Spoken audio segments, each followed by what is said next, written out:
Buenos días, hermanas. Hoy, viernes 29 de mayo, vamos a tomar un estudio especial.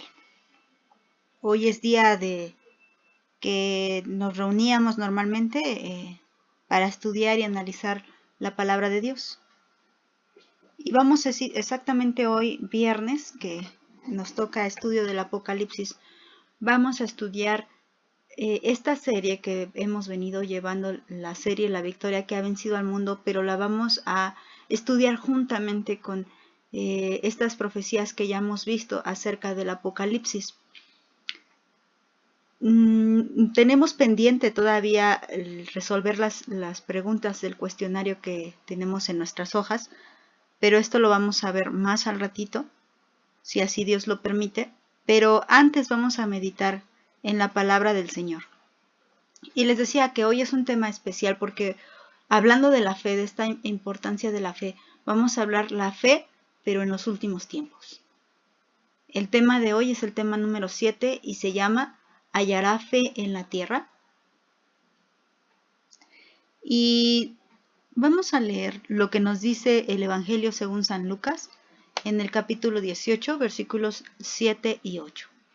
Hoy no va a ser día de devocional, va a ser día de estudio. Así que tomen su tiempo para meditar la palabra de Dios. Y dice así: ¿Y acaso Dios no hará justicia a sus escogidos que claman a Él día y noche? ¿Se tardará en responderles? Les digo que pronto les hará justicia, pero cuando venga el Hijo del Hombre, ¿hallará fe en la tierra?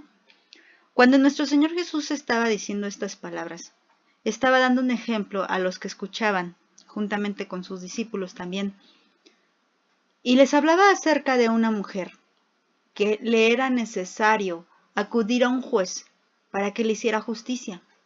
Este juez, según nos narra el Señor, era un juez injusto. Era un juez que no tenía temor de Dios. Pero esta viuda insistía e insistía e insistía en que le hicieran justicia. Esto lo vamos a ver en los versículos anteriores. Ustedes léanlo en casa. Y al final de cuentas obtiene lo que tanto estaba pidiendo, justicia. Y el juez dice, bueno, yo ni temo a Dios, no soy ni misericordioso, no me interesa. El punto es que ya no quiero que esta mujer me moleste. Y le hace justicia. Por eso el versículo 7 dice así: ¿acaso Dios no hará justicia a sus escogidos que claman a Él día y noche? Dios es bueno. Dios no es como ese juez injusto. Dios hace justicia a los que claman a Él día y noche. Pero aquí hay algo importante, que conforme pasa el tiempo, la maldad va a crecer y el amor de muchos se va a enfriar, como lo hemos dicho muchas veces. Y esto va a llegar a un punto donde casi, o no sé, esto es algo que solo el Señor conoce, tal vez llegue un punto en la historia de la humanidad que la fe desaparezca por completo. Por eso pregunta el Señor: ¿hallará fe en la tierra? ¿Hallará el Señor fe en la tierra? Antes de que meditemos en esa pregunta, vamos a ver esta hermosa relación que hay entre el libro de Apocalipsis y este estudio de la fe, porque solamente el Señor puede acomodar los tiempos de una manera tan perfecta que nos pone a estudiar ambas cosas o tres cosas, porque estamos estudiando el libro de Juan también, lo estamos viendo miércoles con miércoles y estamos viendo esa divinidad en la persona de nuestro Señor Jesucristo, la necesidad de nacer de nuevo, como nos enseñaba Norma, el Señor hecho carne, como nos había enseñado Gris, y también los poderes y las maravillas que nos enseñó Elsa. Y también lo estamos estudiando ahora, la importancia de ser victoriosas por medio de esta fe que el Señor Jesús nos ha regalado. Y ahora vamos a compararlo con el libro de Apocalipsis. Y encontramos, me voy a regresar a la profecía del quinto sello, que ya estudiamos. Esta profecía está en Apocalipsis 6, 9 y 10. Y dice así: cuando abrió el quinto sello, vi bajo el altar las almas de los que habían sido muertos por causa de la palabra de Dios y por el testimonio que tenían, y clamaban a gran voz diciendo: ¿hasta cuándo, Señor santo y verdadero, no juzgas y vengas nuestra sangre de los que moran en la tierra? Entonces aquí les decía que hay una relación perfecta, porque cuando leemos nuevamente Lucas, nos damos cuenta que dice el Señor que sus escogidos están clamando a Él día y noche. Y habla de nosotros, los que estamos aquí vivos.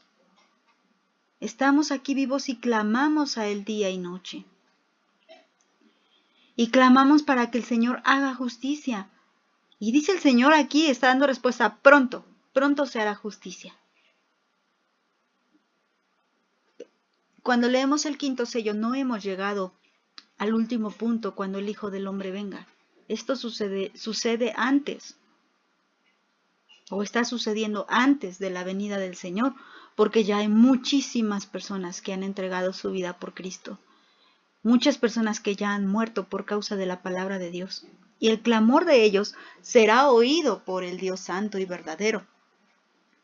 Muchos oirán, pero quiero que entendamos algo que es muy importante, que llegará un tiempo muy difícil, más difícil de lo que estamos viviendo ahorita. Y no les estoy hablando de que haya más guerras, no les estoy hablando de que haya más enfermedades, más de las que ya tenemos ahorita, más muertes. No les estoy hablando de que haya más hambre, ni les estoy hablando de que haya más pobreza, aunque esto evidentemente va a empeorar. Les estoy hablando de algo mucho peor que esto, algo mucho peor que las guerras, que la enfermedad, que el hambre, que la pobreza, es algo mucho peor. Y eso algo mucho peor es falta de fe. Es la falta de fe. Llegará un momento donde la fe desaparezca. Y eso es algo verdaderamente lamentable. Y tal vez no entendamos mucho el sentido de lo que estamos hablando esta mañana. Bueno, ¿y qué tiene si no hay fe? Bueno, ojalá no estemos pensando de esta manera, pero si no lo entendemos, hoy es un buen momento para poder entender por qué es tan importante la fe. Cuando venga Cristo por segunda vez, ¿hallará fe en la tierra? Es algo en lo que tenemos que meditar.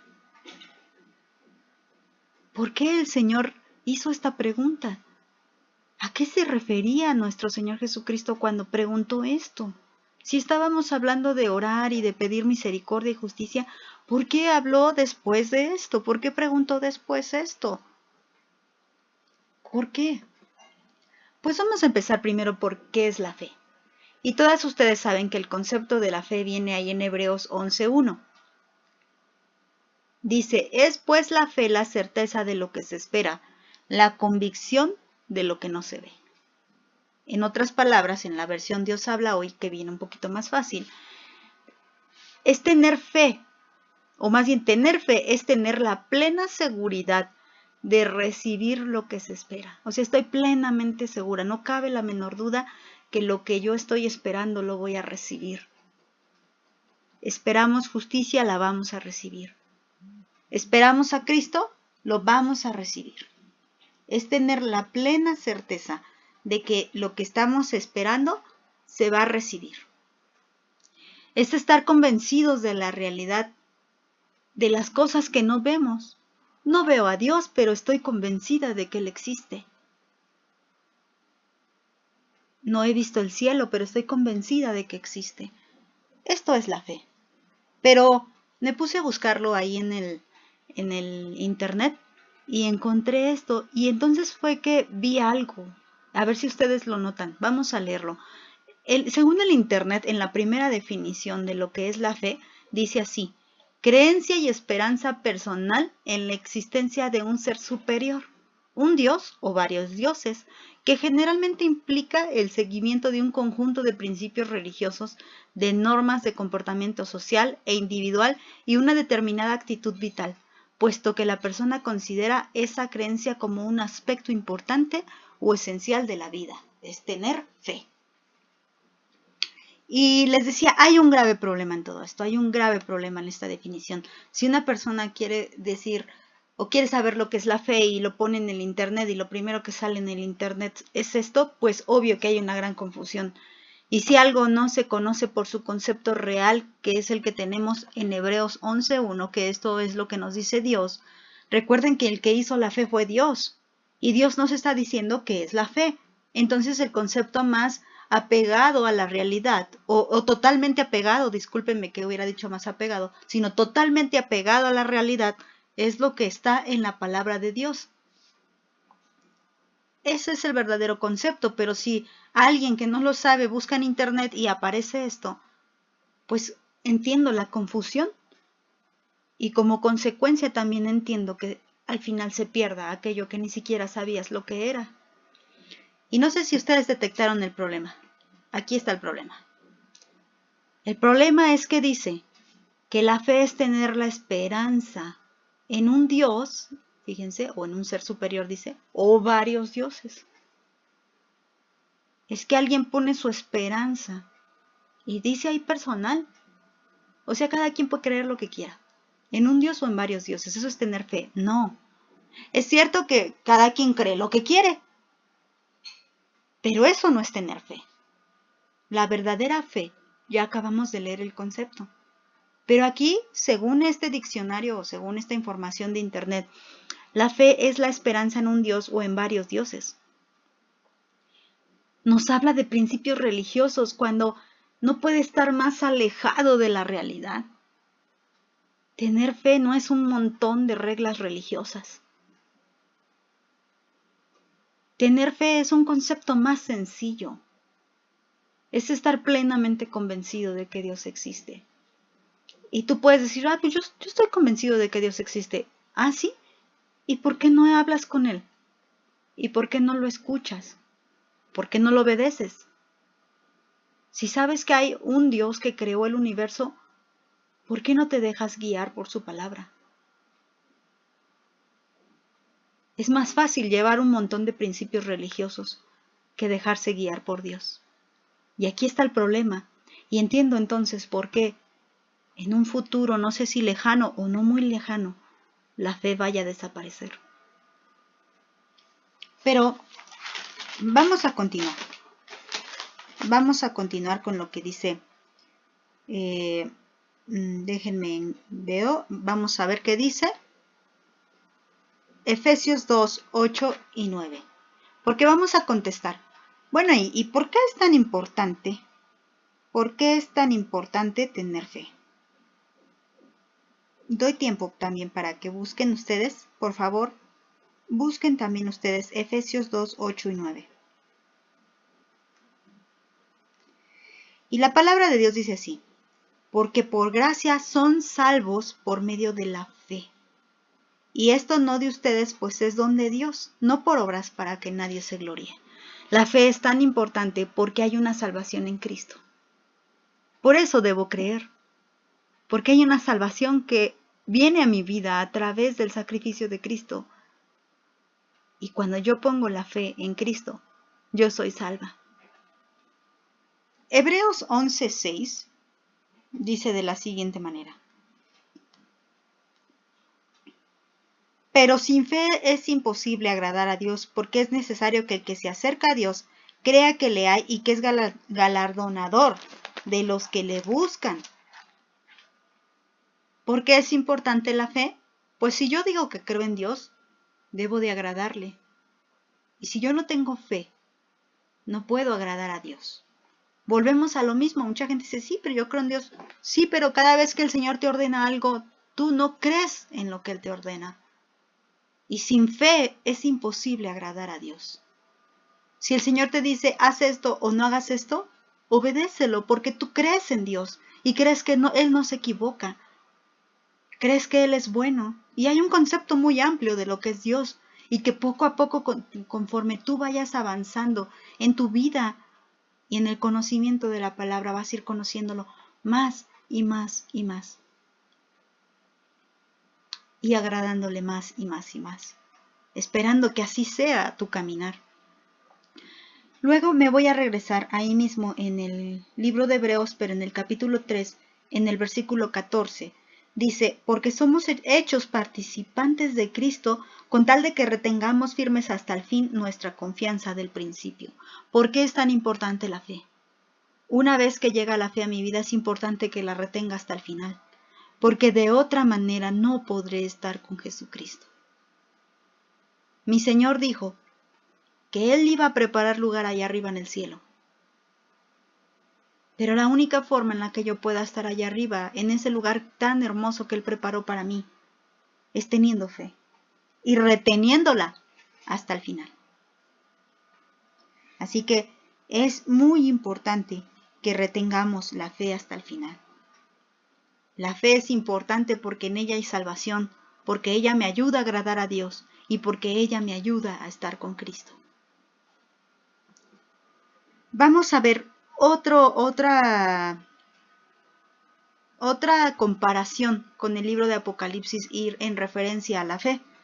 El sexto sello, ahí en Apocalipsis 6, 15 al 17, dice así: y los reyes de la tierra, y los grandes, los ricos, los capitanes, los poderosos, y todo siervo, y todo libre, se escondieron en las cuevas y entre las peñas de los montes, y decían a los montes y a las peñas: caed sobre nosotros y escondednos del rostro de aquel que está sentado sobre el trono, y de la ira del Cordero, porque el gran día de su ira ha llegado, y quién podrá sostenerse en pie. Y tú podrías decir, bueno, ¿y esto qué tiene que ver con la fe? Aquí ni están orando y la fe nunca es mencionada. Efectivamente, eso es lo que tiene que ver. Que aquí no hay nada de fe y no aparece la fe. Y estamos hablando precisamente de la pregunta que hizo el Señor: ¿hallará fe en la tierra? ¿Hallará fe el Señor en la tierra? Si tienen dudas sobre el quinto y sexto sello, pues regresen a los videos anteriores para que volvamos a tomar este tema y volver a estar firmes y aún se aclaren y se despejen esas dudas que hay. Pero aquí con esta comparación que tenemos con la fe, aquí no aparece la fe para nada. Aquí vemos que todas las clases de personas, como lo dijimos en el tema del sexto sello, preferían estar muertos antes que arrepentidos y antes que creer en el Cordero. Esto no es un arrepentimiento. Esto que están diciendo, piedras caigan sobre nosotros, escóndanos de la ira del Cordero, no es un arrepentimiento, es un lamento, es un quejido, pero no hay fe, no hay arrepentimiento. Y me voy a adelantar mucho en algo que no hemos estudiado, esto ya lo hemos estudiado, pero me voy a adelantar en muchos capítulos adelante en algo que no hemos estudiado, pero que tiene que ver mucho con la fe. Me voy a la cuarta y quinta copa. Esta se encuentra en Apocalipsis 16, 8 al 11, y lo voy a leer. El cuarto ángel derramó su copa sobre el sol, al cual fue dado quemar a los hombres con fuego. Y los hombres se quemaron con el gran calor, y blasfemaron el nombre de Dios, que tiene poder sobre estas plagas, y no se arrepintieron para darle gloria. El quinto ángel derramó su copa sobre el trono de la bestia, y su reino se cubrió de tinieblas, y mordían de dolor sus lenguas, y blasfemaron contra el Dios del cielo por sus dolores, y por sus úlceras, y no se arrepintieron de sus obras. Hoy es un tiempo donde la fe, gracias a Dios, todavía existe. Muchos que han enfermado, gloria a Dios por esa enfermedad, porque han ido a los pies de Cristo, porque se han arrepentido, porque han dado gloria a Dios y porque no están en la condición de estas personas que acabamos de leer. Recordemos que estas personas, o más bien que este evento todavía no sucede, es un evento futuro, es una profecía futura que todavía no se cumple. Antes se tienen que cumplir las trompetas, que no hemos estudiado, vamos a empezar a estudiar, y después vienen las 7 copas de ira. Pero cuando leemos la cuarta y la quinta copa, encontramos esto. Y más aún, me voy a adelantar una más. La séptima copa, perdón, 2 más. La séptima copa. Apocalipsis 6:21 dice así: y cayó del cielo sobre los hombres un enorme granizo como del peso de un talento, o sea, enorme, grandísimo. Y los hombres blasfemaron contra Dios por la plaga del granizo, porque su plaga fue sobremanera grande. Una vez más no vemos personas que por fin creen en Dios. Todo el tiempo han dicho, Dios no existe, Dios no existe, Dios no existe. Y aquí lo seguirán diciendo. Dios no existe. Dios es malo. si Dios existiera, esto no estuviera pasando. Y vemos cómo la falta de fe sigue o se hace cada vez más marcada. Por eso entendemos esta pregunta que el Señor hizo. ¿Hallará fe en la tierra? ¿Hallará el Señor fe cuando venga aquí a la tierra? Pues como lo estamos leyendo en las profecías del Apocalipsis, perdón, era Apocalipsis 16, 21, no 6, 16, 21. Como lo estamos leyendo en las profecías del Apocalipsis, no va a haber ya fe. Y como él mismo lo dijo, él que es conocedor del futuro, él dejó esta pregunta para que pensáramos, para que meditáramos. Hay cosas en el futuro que no podemos controlar, pero hay cosas aquí en el presente en las que bien podemos meditar y recapacitar. Vamos a continuar. La palabra de Dios nos dice que esta gente, sin arrepentimiento, no va a tener fe. No va a haber forma ni plaga alguna que los haga arrepentirse. ¿Por qué es tan importante la fe? La fe es un escudo, ya lo vimos, esta imagen ustedes ya la conocen. La armadura de Dios. Si ustedes leen Efesios 6, 14 al 17, nos vamos a encontrar que el Señor nos ha dado una vestimenta completa para defendernos. Y nos dice claramente que estamos en una guerra y que tenemos que tener el escudo de la fe. ¿Se acuerdan que aquella vez vimos el yelmo de la salvación? Pero ahora estamos viendo el escudo de la fe.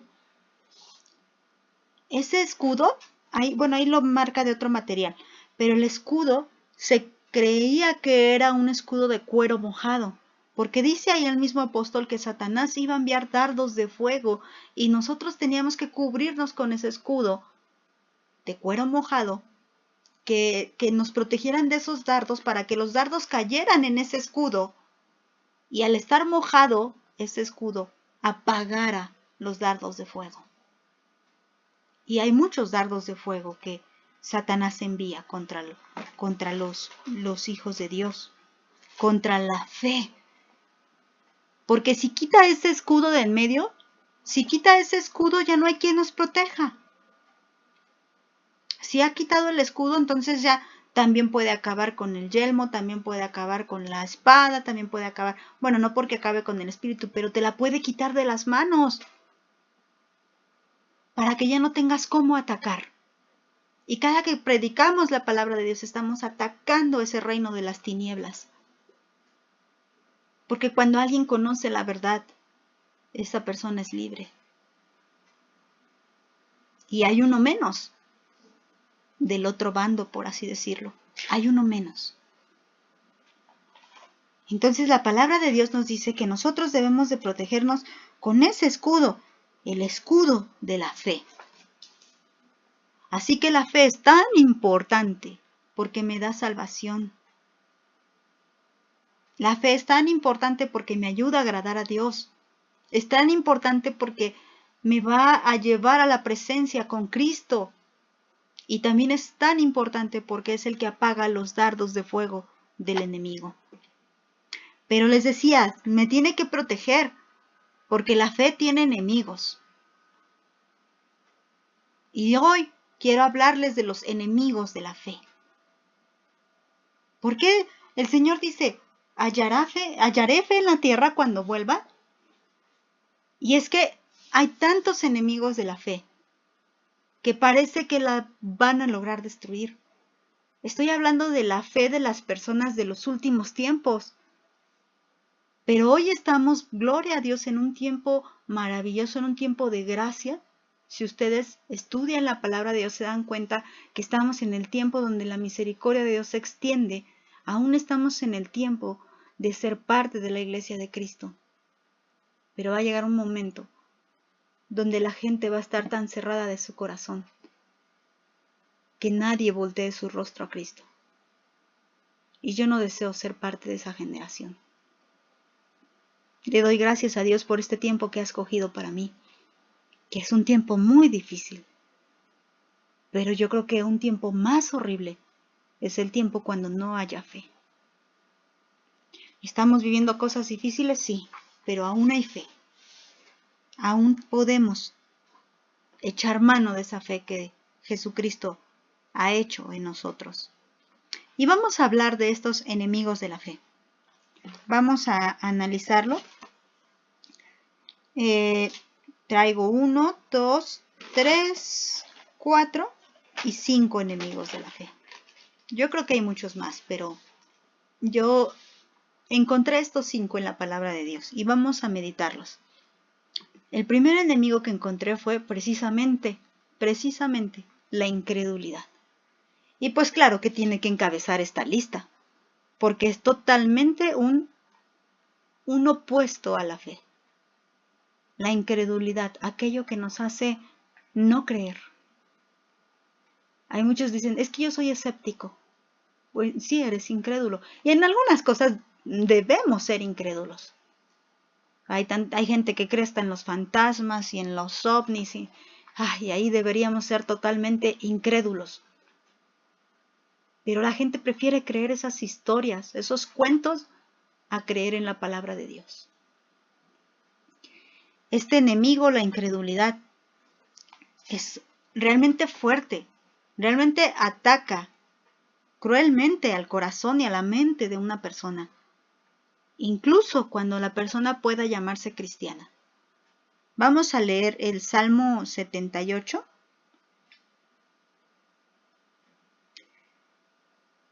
Salmo 78, versículos 21 y 22. Dice, por tanto oyó Jehová, y se indignó, y se encendió el fuego contra Jacob, y el furor subió también contra Israel, por cuanto no habían creído a Dios, ni habían confiado en su salvación. Estos versículos, el salmista se dio a la tarea de escribir la historia del pueblo de Israel. Y aquí llegó al punto cuando ellos no creían, estando en el desierto, Israel no creía que Dios fuera capaz de alimentarlos. Creían que morirían de hambre en el desierto. ¿Cómo se atreven a creer que un Dios tan bueno los iba a sacar de Egipto para matarlos de hambre en el desierto? Pero ellos creían esto. Era más fácil que creyeran eso a que creyeran que Dios era bueno, a que creyeran en el poder de Dios. Y dice que la ira de Dios se encendió contra ellos. Y aún así, dice el versículo 23, sin embargo, a pesar de que el Señor se enojó, porque le creyeron malvado, ¿cómo van a creer que Dios es malo? Dice, sin embargo, mandó a las nubes de arriba y abrió las puertas de los cielos, e hizo llover sobre ellos maná para que comiesen, y les dio trigo de los cielos. ¡Qué Dios tan bueno! ¡Qué Dios tan misericordioso es Él! Y la palabra incredulidad, según en el griego, viene del griego apistos y quiere decir infiel, pérfido, traidor. Y esta palabra pérfido quiere decir que no cree cuando debe de creer, cuando todo te indica que debes de creer y aún así sigues siendo incrédulo. Es el colmo que no creas.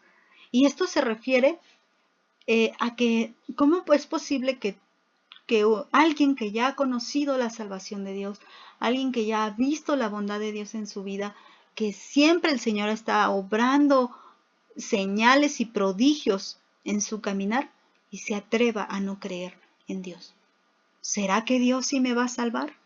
¿Será que Dios sí estará conmigo? Oye, pero si todos estos años ha estado contigo, oye, pero si te acuerdas de tal milagro o tal evento o tal situación y dudas, esa es una persona pérfida. ¿Que cree? Digo que no cree, a pesar de que todo indica que debe de creer. Es una persona traidora. ¿Cómo es posible que no creas en Dios después de todo lo que Él ha hecho por ti? ¿Cómo es posible?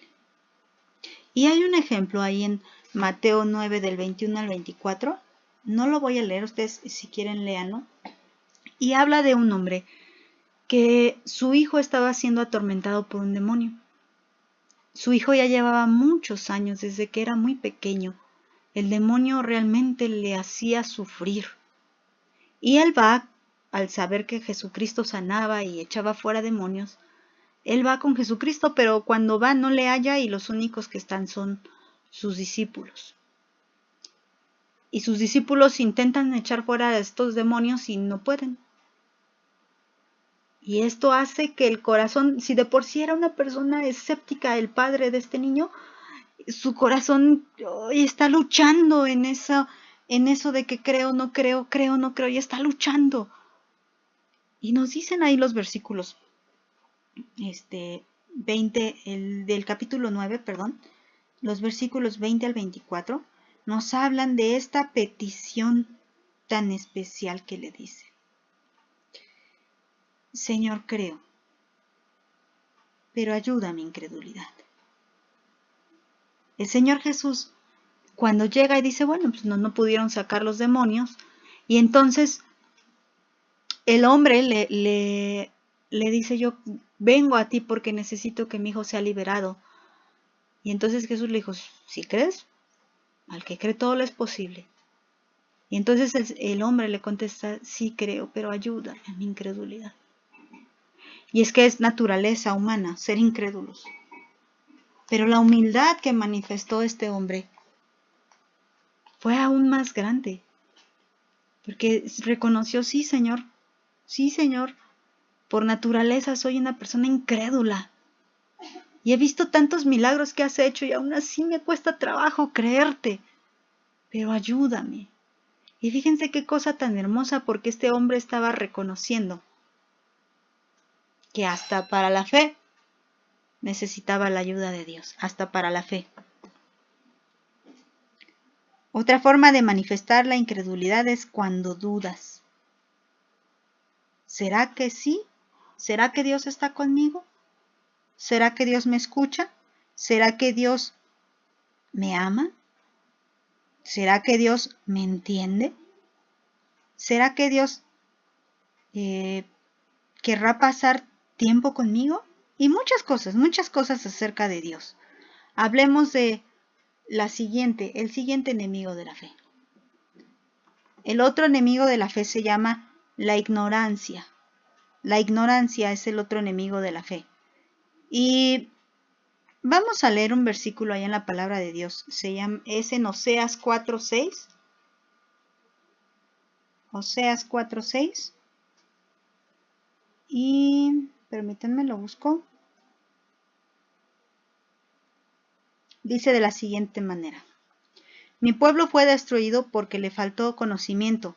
Por cuanto desechaste el conocimiento, yo te echaré del sacerdocio, y porque olvidaste la ley de tu Dios, yo también me olvidaré de tus hijos. Híjoles, qué tremendo, qué tremendo. Dice, mi pueblo fue destruido porque le faltó conocimiento. O sea que algo que puede destruir la fe es la ignorancia.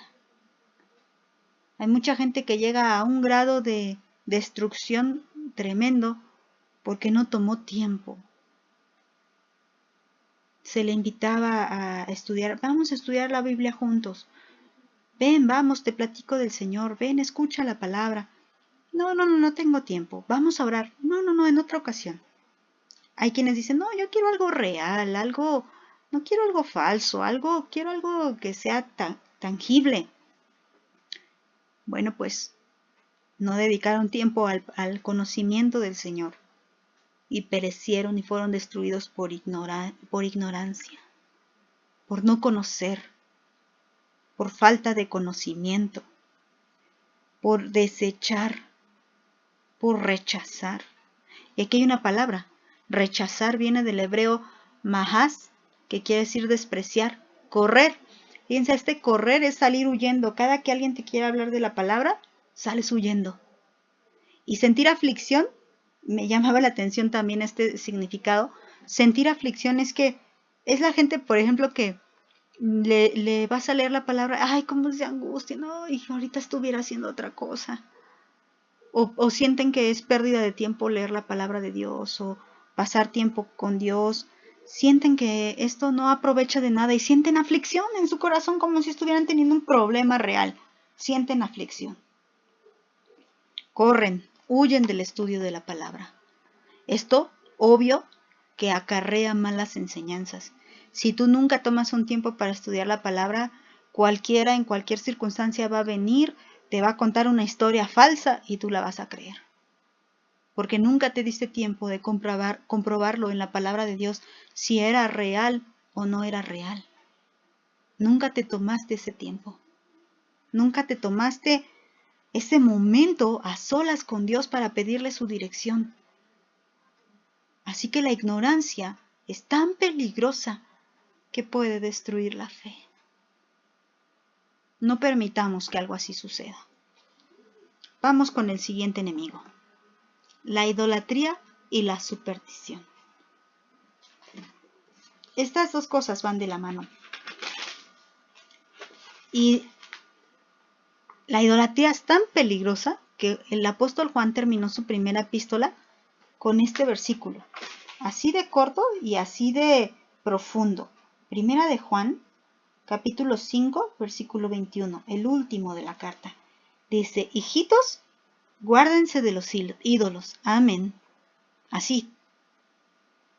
La idolatría es tan terrible que puede destruir todo. Si ustedes leen toda la carta de Primera de Juan, que recuerden que de ahí es nuestro versículo base, la victoria que ha vencido al mundo es algo de lo que nos está hablando Juan. Y si Juan termina esta carta diciendo: hijitos, guárdense de los ídolos, es porque está diciendo que una forma de destruir la fe genuina es a través de la idolatría. Y vamos a profundizar un poquito más en la idolatría. Si buscamos ahí idolatría conforme a lo que dice Colosenses 3:5, lo voy a leer, dice así: hagan morir pues lo terrenal en ustedes: fornicación, impurezas, pasiones desordenadas, malos deseos y avaricia, que es idolatría. Y no está hablando de una idolatría. La idolatría, según el griego, se refiere a la adoración a dioses falsos. Y aquí nos incluye la avaricia, es decir, el deseo y el amor desmedido por el dinero, haciéndonos referencia a otro dios falso, un dios muy viejo y muy antiguo, un dios llamado Mamón. Así se llamaba, aunque suene feo, así se llamaba ese dios. Entonces, este dios, al cual se adoraba hace muchos años, era un dios que tenía mucho que ver con la avaricia. Pero aquí nos está hablando precisamente en esos dos sentidos, en el sentido de dinero y también en el sentido de hacer alguna escultura, hacer alguna imagen, alguna, no sé, cadena, algo. Porque la idolatría y la superstición van muy de la mano. Les digo que esto es un enemigo de la fe porque yo les acabo de leer que la fe en Dios es creer que Él es capaz de hacer todo por mí. Saber que lo que promete lo va a cumplir. Pero si yo me desvío y digo, bueno, pero si pongo aquí una patita de conejo, tal vez me pueda ir mejor. O si cuelgo aquí, no sé, realmente hay muchas cosas. Si cuelgo aquí tal cosa, tal vez atraiga el dinero. O si pongo aquí eso, ahuyente las malas vibras. Estas cosas están desviando la fe.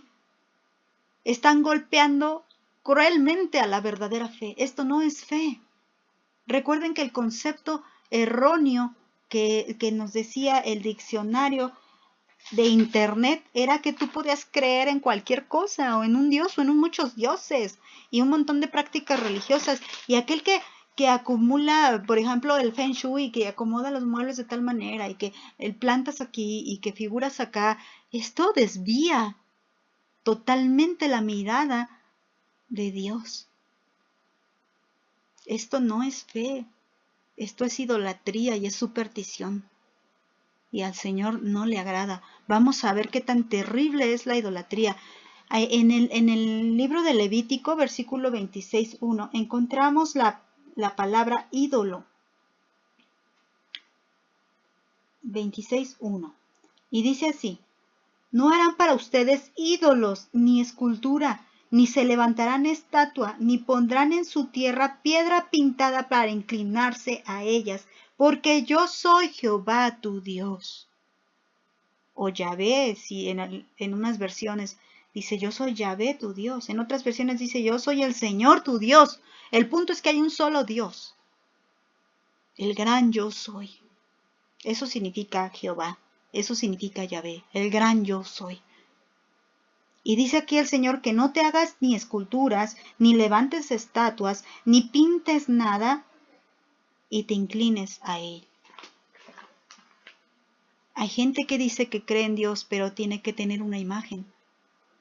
Pero el Señor dice que no lo hagas, porque esto es idolatría o superstición y te aparta de la verdadera fe. Pero también, no cantemos victoria. Aquí se está refiriendo sí a los amuletos, a las imágenes y todo eso, pero también está hablando del dinero. Recuerden que nos habló, según el griego, de la avaricia. Es más, hasta el afán puede ser un ídolo. Algo que te ocupa, que te tiene ahí tu mirada desviada de Dios. Eso es un ídolo. Y eso es un terrible enemigo de la fe. Continúo. Mirar las circunstancias parece algo parecido al anterior, pero no. Hebreos 12, 1 al 3 nos dice de la siguiente manera. Permítanme, lo estoy buscando. 12, del 1 al 3 nos dice así. Por tanto, nosotros también teniendo en derredor nuestro tan grande nube de testigos, despojémonos de todo peso y del pecado que nos asedia y corramos con paciencia la carrera que tenemos por delante. O sea, mirando bien. Pero ¿cómo debemos de correr esta carrera? Dice el 2. Puestos los ojos en Jesús, el autor y el consumador de nuestra fe, el cual por gozo puesto delante de él sufrió en la cruz, menospreciando el oprobio, y se sentó a la diestra del trono de Dios. Consideren a aquel que sufrió tal contradicción de pecadores contra sí mismo, para que su ánimo no se canse hasta desmayar. Entonces, mirar las circunstancias, mirar lo que está pasando alrededor, puede desviar y hacer desmayar tu fe. Dice Hebreos 12, 2 específicamente, pon tus ojos en Jesús, el autor y consumador de la fe. ¿Qué quiere decir? El que te la dio y que la llevará hasta el fin. No mires a nadie más. No mires tus problemas, no mires el de tu pobreza, no mires tus dificultades, no mires tu incapacidad. Mira a Jesús. No mires las circunstancias. Lo único importante que tienes que mirar es a Jesús, el autor y consumador de tu fe. Míralo a Él, mira su sacrificio, mira su amor, mira su entrega, mira su obediencia, míralo a Él. Es lo único que va a mantener arriba tu fe. Hay otro ejemplo ahí en Mateo 14. Sí lo voy a leer. Mateo 14, 27 al 31. Y nos habla acerca de cuando, recuerden que los apóstoles se adelantan en esta historia, se adelantan porque el Señor Jesús les dice, bueno, vayan ustedes primero, suben a la barca y estando ya ahí a medio mar, en alta mar, se viene una gran tormenta y de repente el Señor Jesús se aparece. Y ellos gritan pensando que era un fantasma. Pero ahí, a partir del versículo 27, el Señor Jesús contesta, dice, pero enseguida Jesús les habló diciendo, tengan ánimo, yo soy, no teman. El 28 dice, entonces le respondió Pedro y dijo, Señor, si eres tú, manda que yo vaya a ti sobre las aguas. Y él le dijo, ven. El Señor Jesús le dijo a Pedro, ven, y descendiendo Pedro de la barca, andaba sobre las aguas para ir a Jesús. Pero al ver el fuerte viento tuvo miedo y comenzó a hundirse y dio voces, diciendo, Señor, sálvame. Al momento Jesús extendió la mano, asió de él y le dijo, hombre de poca fe, ¿por qué dudaste? Y una vez más hablamos de la duda. Y hablando de no mirar las circunstancias, es que el Señor Jesús le dijo, ven. Pedro dijo, si eres tú, yo sé que tienes el poder de hacer milagros. El Señor Jesús le dijo, ven, ándale, camina sobre las aguas. Comprueba que yo soy Dios. Y ahí va Pedro. Pero de repente empieza a ver la tormenta y empieza a pensar, esto no es posible. No, ¿qué está pasando? Algo no anda bien. Y se empieza a hundir. Y esto es lo que pasa. Y esto es lo que pasa cuando tú comienzas a ver las circunstancias. Pero quise leer hasta el 31, porque en el 30 Pedro clama y dice, Señor, sálvame. Y el Señor en el 31 le salva. Cuando tú empieces a ver tus circunstancias, grita al Señor que te salve. Y Él te salvará. Y nuevamente pon la mirada en Jesús. Cada que te desvíes, pon la mirada en Jesús. No dejes que tus ojos miren a otra parte. Deben de mirar al autor de la fe, al dueño de la fe, al que va a cumplir todas las promesas, al que nunca falla. Y al final, si tú miras las circunstancias, eso solo te va a llevar a dudar, como lo hizo Pedro. Pedro dijo, el Señor Jesús le dijo, hombre de poca fe, ¿por qué dudaste? ¿Por qué dudaste? Si ya venías, ¿por qué dudaste? Continuemos. El siguiente enemigo de la fe son las malas compañías. Y quise incluir este versículo porque me llamó mucho la atención lo que dice Deuteronomio 28. Ahorita vamos a hablar de esto. Pero estar mal acompañado también tiene sus consecuencias. Realmente la fe es una batalla, como les dije. Antes de leer Deuteronomio, voy a leer Primera de Timoteo. Primera de Timoteo 6:12 nos dice así. Pelea la buena batalla de la fe y echa mano de la vida eterna, a la cual asimismo fuiste llamado, habiendo hecho la buena profesión delante de muchos testigos. Pero me quedo con la primera parte, pelea la buena batalla de la fe. Es que la fe es una batalla. De verdad hay que pelear por tener fe. Hay que ir en contra de uno mismo. Hay que ir en contra de nuestra propia naturaleza, porque la fe es una batalla. De verdad que lo es. Así que por eso nos dice el apóstol Pablo, o lo dice aquí a Timoteo, pelea la buena batalla. La buena batalla de la fe. Y nos está diciendo también a cada una de nosotras, de verdad sé una verdadera guerrera, o sea un verdadero guerrero, porque no puedes decir que tienes fe y caerte a la primera. No puedes decir que tienes fe y dudar de inmediato. De verdad pelea, ve en contra de todo esto. ¿Y por qué relaciono esto con las malas compañías? Pues miren, ahora sí voy a leer Deuteronomio 28.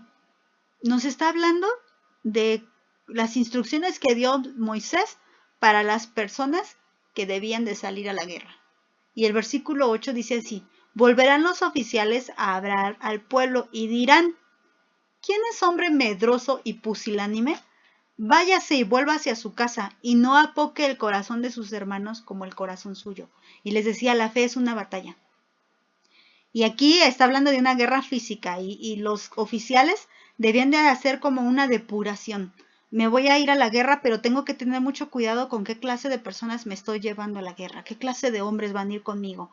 Y puso ahí, si ustedes leen todo el capítulo 20, ustedes se dan cuenta cómo va descartando, tú no, tú no, tú no, y hasta que llega este versículo y dice, bueno, también los que sean medrosos, los que sean pusilánimes y los que tengan apocado el corazón, van de regreso. Porque el peligro aquí dice, no vaya a ser que apoquen también el corazón de los demás. Ahora, yo tengo que ir a la guerra, tengo que ir a la batalla, a esta batalla de la fe, y tengo que tener cuidado quién me acompaña. Y los que me acompañen no deben de ser ni medrosos, ni pusilánimes, ni apocados. Bueno, vamos a estudiar estas tres características. Medroso, pusilánime y apocados. Vamos a estudiarlas porque decir, bueno, sí, no me acompaño de estos, pero ¿quiénes son? ¿No? Bueno, vamos a ver. Una persona medrosa es una persona temerosa, asustada, miedosa. El miedo le inunda, le llena como una inundación. Eso es que realmente tiemblan de miedo. Cualquier circunstancia les espanta la muerte, les espanta la enfermedad, les espanta la pobreza, les espanta la calle, les espanta, todo les espanta. todo les da miedo. Y cualquier tribulación que tienen enfrente se mueren de miedo. Es una persona medrosa. Siempre está siendo derrotada por estos enemigos de la fe.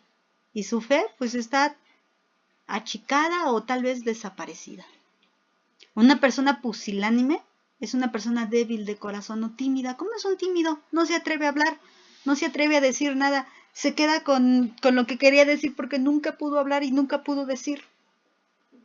Una persona es que nunca habló en toda la reunión, nunca habló, pues nunca tuvo el valor de abrir la boca para hablar. Tiene débil su corazón. Y una persona apocada de corazón es alguien que se desmaya fácilmente, que se derrite, que no tiene valor alguno, pero no habla de ser valioso, sino de ser valeroso, de ser valiente. Entonces nos está diciendo la palabra de Dios que no nos acompañemos de esta clase de personas. No estoy diciendo que ahí ya no te hablo, ya no vengas conmigo, ya no. Pero que esas personas no sean tus consejeras. Que tu consejera sea la palabra de Dios. Y si necesitas pedir consejo de una persona, fíjate que esta persona no sea medrosa, no sea pusilánime y no tenga el corazón apocado. Al contrario, que sea valiente, que no tenga miedo de hablar, que no se llene de miedo. Al contrario. Y voy a leer lo que dice Apocalipsis. Ya casi termino, hermanas. Apocalipsis, versículo 21. Versículo 8. Pero los cobardes e incrédulos, los abominables, los homicidas, los fornicarios, los hechiceros, los idólatras y todos los mentirosos tendrán su parte en el lago que arde con fuego y azufre, que es la muerte segunda. Ser cobarde es tan feo como ser homicida, como ser hechicero, como ser idólatra.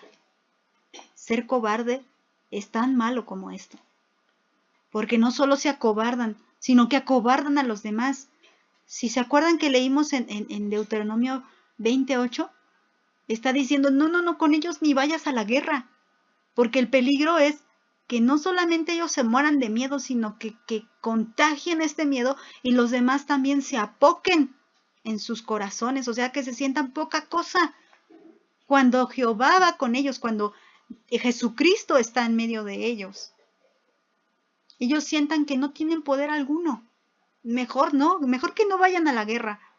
Si tú quieres pelear esta batalla de la fe, no te acompañes de esta clase de personas. Pero no solamente eso, no te acompañes de videos que te hacen sentir miedo, no te acompañes de mensajes que infunden temor, no te acompañes de sentimientos, tal vez hasta tuyos, que has dejado crecer y que están llenos de miedo. Acompáñate de la palabra de Dios y de la presencia del Señor. Acompáñate de esto para que tengas valor al momento de enfrentar las circunstancias y no te llenes de miedo. Entonces vuelvo a preguntar, estos fueron los 5 enemigos que encontré. Y yo vuelvo a preguntar, ¿cuando Cristo venga, hallará fe en la tierra? Porque ya hemos leído estos enemigos de la fe y vemos que no es tan fácil y que es toda una batalla. Cuando Cristo venga, ¿hallará fe en la tierra? Hermanas, con toda sinceridad, esta es una respuesta que solo el Señor sabe. Él sabe por qué escribió esta pregunta, por qué la dijo. Él lo sabe. Y tal vez digamos, bueno, es que no depende de mí si haya Él fe en la tierra cuando Él venga. Sí, cuando Él venga. Tal vez yo para ese entonces ya ni esté viva. O no pertenezca a la última generación. Yo no lo sé, porque los tiempos lo sabe el Señor. Tal vez para ese tiempo ya ni se acuerden de mí. Bueno, entonces vamos a cambiar la pregunta. Si Cristo viniera hoy, ¿hallaría fe en ti? Esta sí es una pregunta más personal. Identifica a los enemigos, hermana. ¿Qué enemigos están levantándose contra tu fe?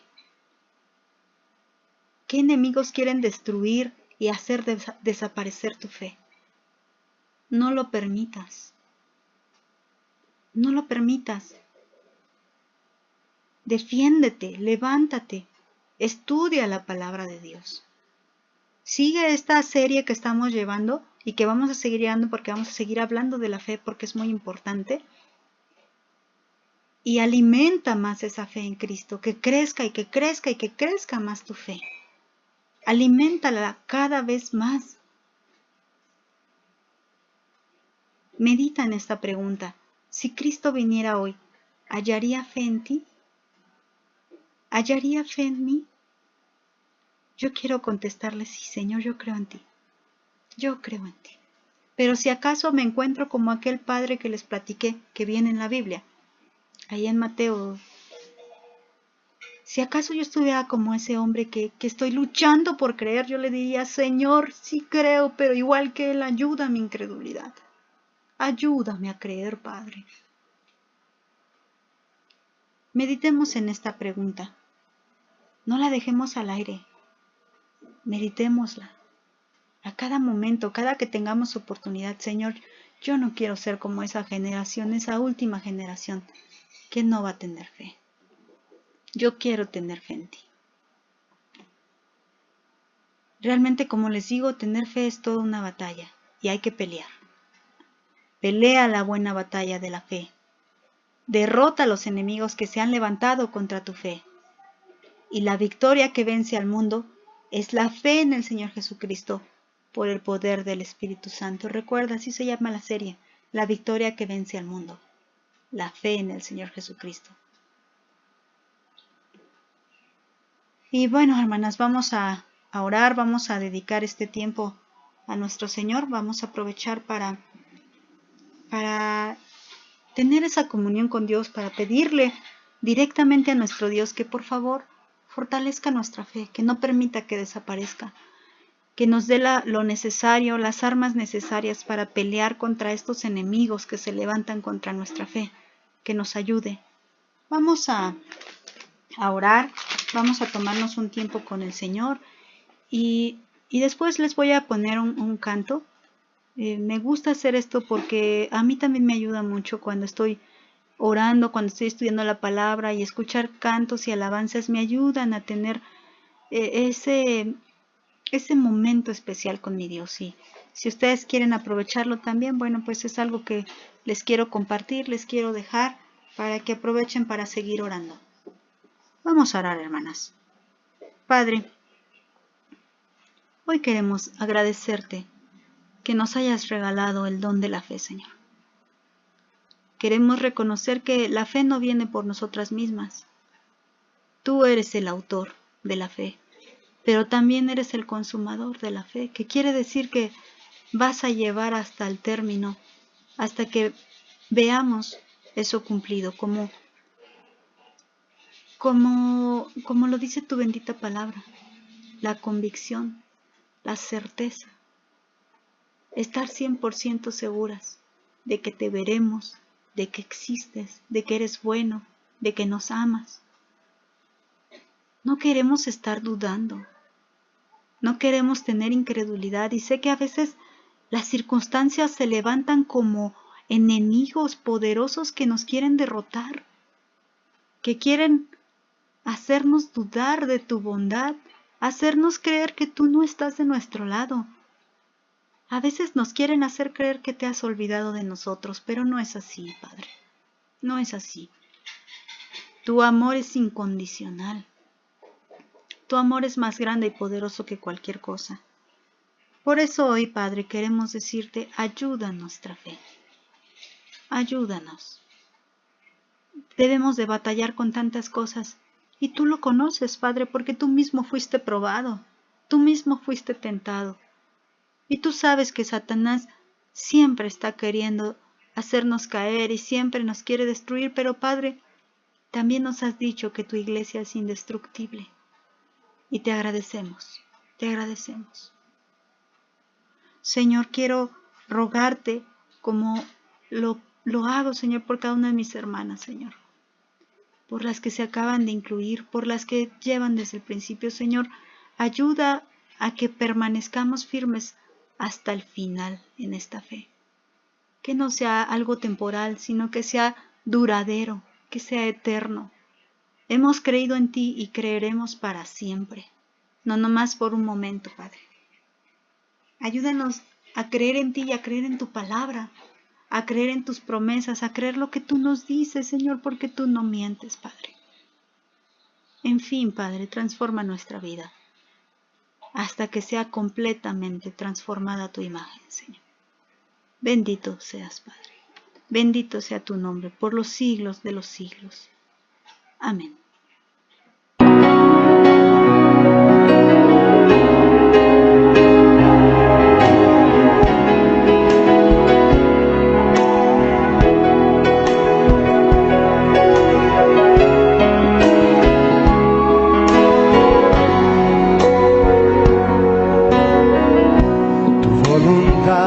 Aceptaré.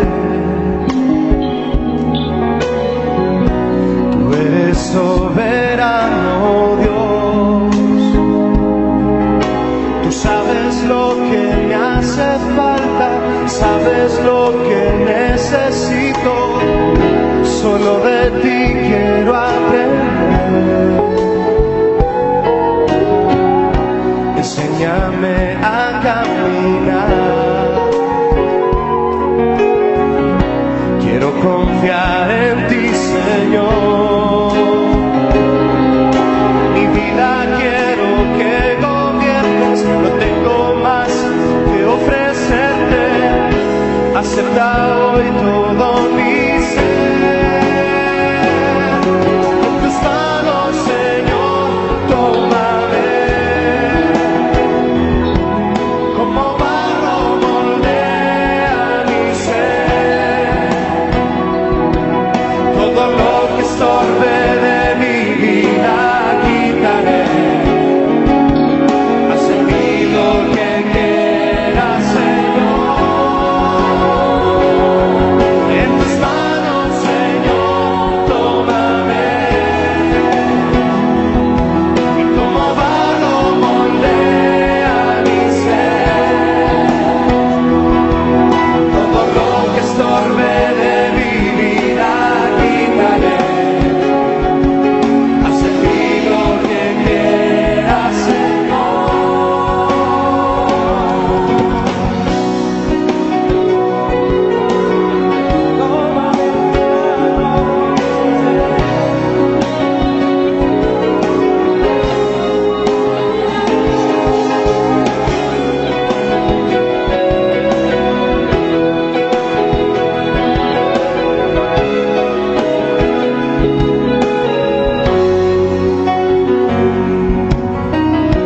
Tu voluntad aceptaré. Tú eres soberano, Dios. Tú sabes lo que me hace falta, sabes lo que necesito. Solo de ti quiero aprender. Enséñame a caminar. Quiero confiar en ti, Señor. Mi vida quiero que gobiernes. No tengo más que ofrecer.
haz en mí lo que quieras.